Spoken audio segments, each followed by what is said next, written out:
part of the Press Play Podcast Network.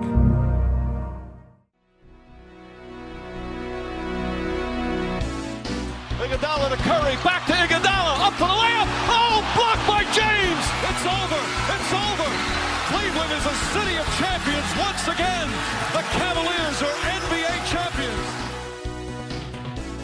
That sound means it's time for Cavs of the Break NBA podcast from the Press Play Podcast Network. I'm your host, Chase Smith, and I'm going solo tonight. The team has cleared the floor. They're going to let me do work. I'm just kidding. No one wants that. But I do want to give you all, our faithful listeners, those on the Cavs of the Break team, an idea of what the summer schedule looks like for us and the Cavs. As soon as the finals are over and it's wrapped up next week, we're going to record a pod, someone's going to record a pod, me, John, someone, probably John and Sam and Jeremy, maybe around the third week of June, about just a finals recap and what that means in the state of the NBA. The fourth week of June, the first week of July, because the 23rd is the NBA draft. We're going to do a draft recap and a Cavs Fit episode coming to your feed on the Cavs on the Break. June 30th is the start of NBA free agency. So we'll be back then, maybe the first week of July as well, maybe fit that in a draft recap episode or after, offering our insights and analysis on big moves and any moves the Cavs make. July 7th to the 17th is Summer League. We'll be back around then to talk about Cavs players, the purpose of Summer League and what all that means. And then that'll lead us to training camp and media day. And let me tell you, we have got you covered on Cavs on the Break. But wait, there's more. Everyone loves a but. And we all hear all of that, all of our scheduling, and that sounds great, and it's going to be great, and you're going to love it.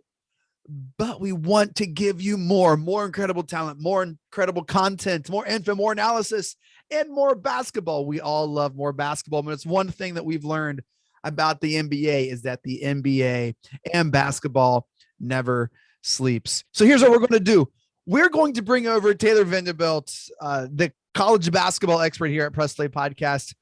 And we're going to bring him actually as a part of the Cavs on the Break team. Over the next 2 weeks, he's going to be bringing you episodes breaking down some of your favorite college basketball draftees and what that could mean.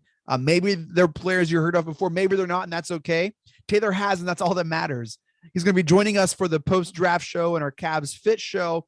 And then throughout the summer and leading up to basketball season, Taylor will be posting special college basketball episodes of the Cavs on the Break called the Full 40 College Basketball Podcast. This will still be on the Cavs on the Break feed. It will simply be an extra podcast, extra shows on this existing feed, kind of like an and one, if you want to think of it in basketball terms. You don't have to do anything. You don't have to subscribe to another podcast. It's all going to be on Cavs on the Break. Taylor's just going to be uploading his college basketball expertise on Cavs on the Break. You're going to know it's him because it's going to say the Full 40 College Basketball Podcast. And joining me tonight, Taylor Vanderbilt. Taylor, welcome to the team, man. Like, I know you're on the P3 team, but welcome to Cavs on the Break team, man. Man, glad to be here. It's fun to kind of be a part of this whole thing. I hope that my expertise in the great sport that is college basketball will be useful to you guys, not only for the draft, but going forward, even looking into next year's draft to, maybe have a better idea of who you want going into next year. So you can maybe push Dan Gilbert, draft this guy or this guy. Hopefully y'all aren't that high on the lottery like you normally are. So Right. What's great about this is Taylor isn't necessarily a Cleveland fan. He's not really from Cleveland either. So what he gives you will be completely objective, non-biased information about college basketball. He does have a favorite college team. I'll let you figure that and discover that out on your own. But what Taylor's going to bring here on Cavs on the Break is going to be completely free for you. So stay subscribed with us. It'll come straight to your phone. And let me tell you, Taylor is awesome. He hosts, like I said, the Full 40 College Basketball Podcast on Press Play, and it is so good. We want to share his goodness with more people. Taylor, thinking back to this year's college basketball tournament, like, you weren't surprised about North Carolina's success. So I'd say it's twofold. I wasn't surprised about their success because I understood who was on the team. As an ACC guy, I'll just go ahead they and were say underrated all year. Yeah, they were underrated all year. I'm a Duke fan. Just throw that out there. Yeah, there it is. Yeah. so it hurts. But they're underrated pretty much the entire year just because they weren't playing up to their potential. It kind of reminds me of for an NBA fan, the Celtics, right?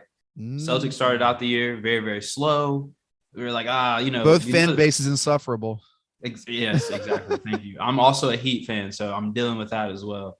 But so they started off real slow. They were losing games they weren't supposed to. They were like, they'll get it together by ACC play, and it just didn't seem that way. But towards the end of the season, they started putting stringing wins together.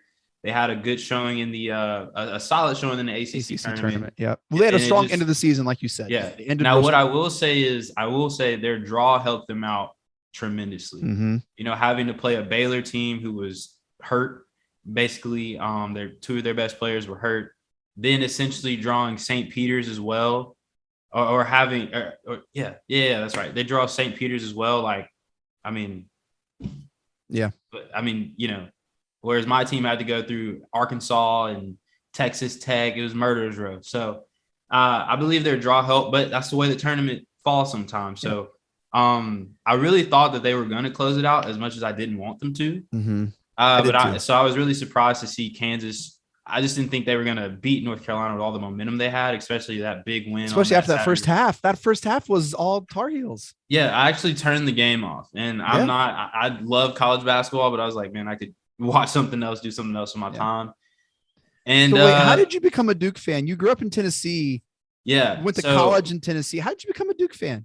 So for me, Tennessee basketball has never been a big deal in my life. Memphis basketball is actually more important to me than Tennessee basketball because my whole family is Memphis fans, with the exception of one uncle, or two uncles, excuse me. One of my uncles who I'm very close to, he's a Duke fan.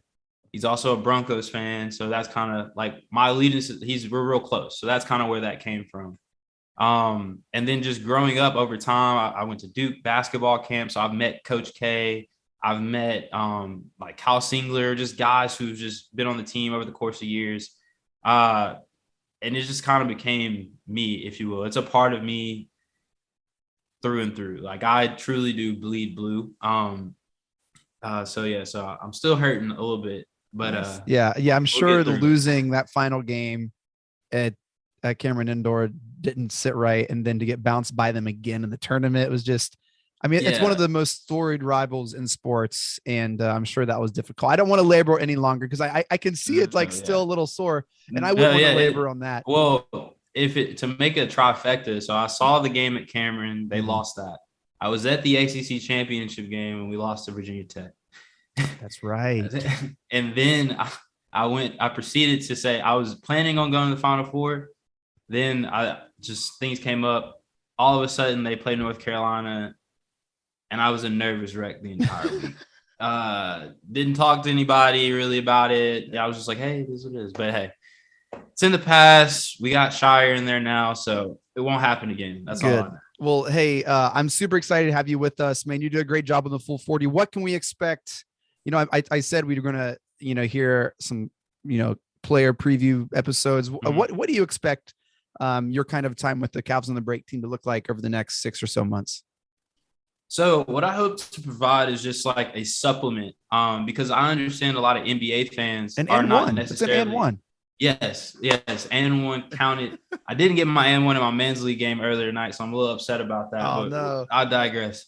But no, yeah, I want to just supplement the Cavs on the Break podcast because, like I said, I know a lot of NBA fans aren't necessarily hardcore college fans like myself. And you want to kind of know who's playing for your team. If I'm a Cavs fan and I'm thinking, the top guys, the Jabari Smiths, the Paulos, the Chets, but who can we draft? Who's going to change our team? Who's going to be the next Darius Garland, say, or even, someone like a Jared Allen who's a young big who's going to be there for a while. So it's going to be an interesting draft. I think there's a lot of good players in this draft personally. So that's what I hope to provide. Cool. And then also as well, going forward, just especially with Summer League and things like that, just kind of keeping you abreast of, I guess from a college perspective of these players. And, if they struggle, saying like, well, they struggled like this in college, so it's nothing new. that kind of thing. So that's what I hope to provide to the Cavs on the break. Love it. Love it. Love it. It's crazy. Is it fair to say that Pat McAfee connected us? Is that a stretch, or is that fair? I would say that that's how that happened. And we'll just end it at that. So shouts to Pat for making this possible. Yeah, shout out to Pat. That was the craziest kind of ordeal I've personally ever had. It worked out so great. I'm here now and, doing shows, and I love it. But yeah, no, shout out to Pat for that. Yeah, man. Well, hey, and shouts to you, man, for being game for this. We're always looking to resource and just put our host in the best position. And the Full 40 is great, but man, we just want to continue to blast your name out there, man. And you do great work. And there's a couple times of the year when college basketball is in the spotlight. It's the middle of June for the draft and the end of February, start of March for March Madness. So we're excited to have you with us over these next few months, and looking forward for all that, man. Well, that does it for this quick episode of Cavs on the Break NBA podcast. Thank you all so much for downloading and listening. Shouts to the Press Play Podcast Network for making this possible. Make sure to follow us on Twitter at Cavs on the Break. We always follow back. And shouts to Taylor for hopping on the team here and making this possible. Taylor, any final thoughts, man? Yeah, I'll give a little sneak peek. So, I like to source mock drafts and looked at them. It kind of helped me create my own. Yes. You're gonna give us one here in a couple days. Yeah. I'm working on it. I think it'll be more of like a top a lottery draft, just a mock lottery. Yep. But in saying that, at 14, I believe is the Cleveland Cavaliers. So sure. Just a sneak peek. Yep. There's a guy out there I like who went to a school I like by the name of Adrian Griffin Jr. Okay. Or AJ Griffin. Really like him. 6'8", can shoot it. Probably the best shooter in college basketball, in my opinion. Well, he won't last to 14 if that's the case. Well, see, that it's the thing. I've seen him go in the lottery. I've seen him go to 14 or early in the lottery, top 5 and at 14. But I think he can make it down that way just because of how his college career ended at Duke. His tournament wasn't great. So we shall see. But that's a guy I like at 14 that if he's still there, gives Cavs some shooting, gives him some defense, and he's sneaky athletic as well. So, might change here in the next couple of days, but that's just what I got right now. Well, that would fit a need for sure. And excited to see what this looks like. Mike Breen, take us out. Congratulations, Cleveland. Your decades-long wait is finally over. The Cavaliers are NBA champions.